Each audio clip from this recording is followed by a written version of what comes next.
Et là, en fait, à ce moment-là, j'ai vécu une injustice de dingue.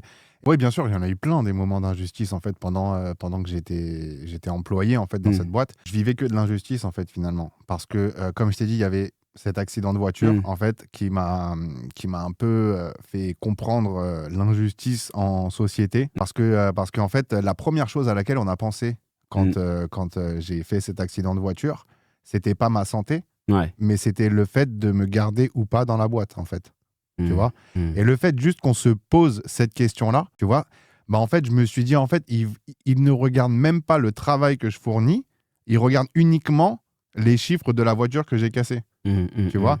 Et en fait, vu que je leur fais perdre beaucoup d'argent à ce niveau-là, bah en fait, ils se posent la question, est-ce que ce gars-là, on le garde ou pas? Alors qu'au final, ils n'ont pas regardé le potentiel que j'aurais pu avoir pour eux dans leur boîte. Mmh. Ils ont plus regardé au niveau des chiffres, ce que je leur fais gagner, ce que je leur fais perdre, Mmh. Mmh. tu vois. Et là, en fait, à ce moment-là, j'ai vécu une injustice de dingue.